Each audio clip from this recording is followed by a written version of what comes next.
Hello, welcome back to another episode of the Relief Report. I'm Stephanie Clairmont, your digestive dietitian, and this show is all about helping you get super clear on what's causing and triggering your digestive issues and giving you that relief so you can finally get rid of those symptoms, whatever you're dealing with, and get back to enjoying your life and feeling more normal, feeling more like yourself.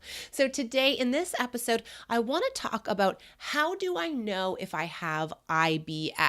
Now, in my practice, I've been, working with clients for over 6 years with digestive health issues. One of the things we talk about is, this is new clients coming in or people have been working it for a while is, how do I know I have IBS?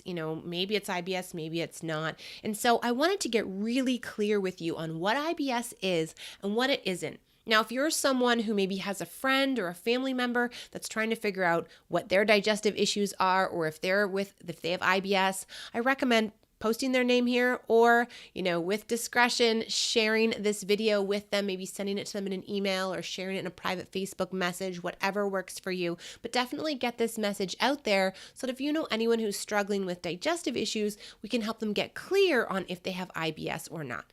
Now, firstly, IBS stands for Irritable Bowel Syndrome, which is different from IBD, which stands for Inflammatory Bowel Disease. We won't get into that one today. Today we're talking about irritable bowel syndrome. And this is a real thing. This is a real condition that 10% of the world's population deals with, and even more people in certain countries. Here in Canada, 1 in 5, about 20% of people have IBS. In the US, 1 in 5 as well. And in many countries around the world, it's very, very common to have these digestive issues or to be diagnosed with IBS. Now, the one important thing that you have to take away, and you have to tell any friends or family members dealing with this, is IBS is not a diagnosis of exclusion, meaning your doctor shouldn't look at you and be like, well, it's not this and it's not this, it must be IBS. Or you yourself start Googling and figure out, well, I don't have this and I don't have this, it must be IBS. That is not IBS. Irritable bowel syndrome actually has some diagnostic criteria. So your nurse practitioner, your physician, your gastroenterologist, whoever you're working with should be diagnosing you with diagnostic criteria. Now, most often gastroenterologists are using the criteria, but once in a while I hear of family doctors or other doctors or other health practitioners just kind of saying like maybe it's IBS, but there is some diagnostic criteria, meaning we have some scientific guidelines to tell us this is what IBS is. And if you meet these criteria or these guidelines, you do have IBS. And if you don't, you do not have IBS. You might have other digestive health issues that you need help solving, but it's not IBS. So let's talk about what that is. It's called Rome criteria, and we are now in version 4 of Rome criteria. I'm going to read it to you, okay, off of my show notes right now. So what it is recurrent abdominal pain. So recurrent meaning abdominal pain that comes back over and over again, not just once, on average at least 1 day a week in the last 3 months, associated with 2 or more of the following. So the first thing is that there has to be some kind of pain, abdominal pain or discomfort that's happening every week, minimum once a week, and has been happening that way for 3 months. So if you have abdominal pain or discomfort and it comes, once a month, or you've been having it for the last 3 weeks, but you've never had it before then, we can't really diagnose that as IBS. Now, that pain happens along with a change in our bowel movements. So a change in our poop. So what does that mean? People are dealing with 2 of the following, okay? Relief with defecation. So what that means is you have a poop and you feel relief, you feel better. Change in frequency of stool. So how often you're actually having a bowel movement or you're having to poop. So if you used to go once a day and now you're going 3 times a day, that's a change in how often you're going to the bathroom. Or if you usually go, once a day or twice a day, but now you're going once every 3 days, that's a change. That's less often, right?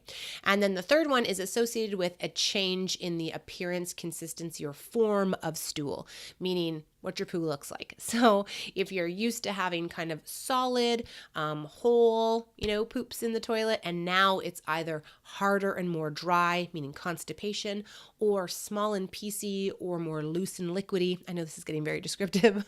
That's a change in the consistency of your stool. So it's that abdominal pain or discomfort at least once a week for 3 months minimum 3 months, along with some kind of change in our bowel movements, that relief, a change in frequency, or a change in consistency. Okay, so that's actually IBS. So what that means is if you have normal poops, if you're going once or twice a day and you feel comfortable and confident and it feels good, you probably don't have IBS, because IBS is related to a change in your stool. If you don't have any abdominal pain, but you have a lot of diarrhea, it's a terrible digestive issue you're dealing with, but it's not IBS. If you suffer from other things like gas, flatulence, like farting, letting air go, even burping, or bloating, physical distension of your stomach, kind of it growing by the end of the day, or any other kind of digestive health issue.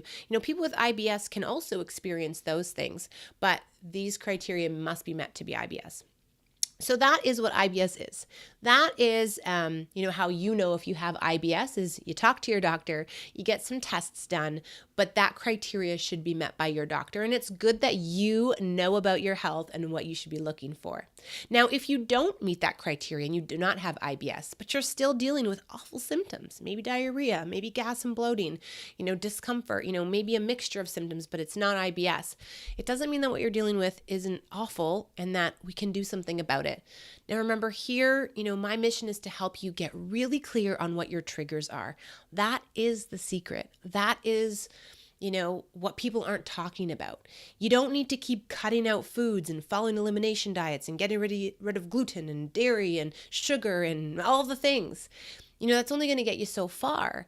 But what's really going to help is getting clear on what's contributing to your digestive issues, whether that's gas or bloating or diarrhea. You see, we're all unique and different.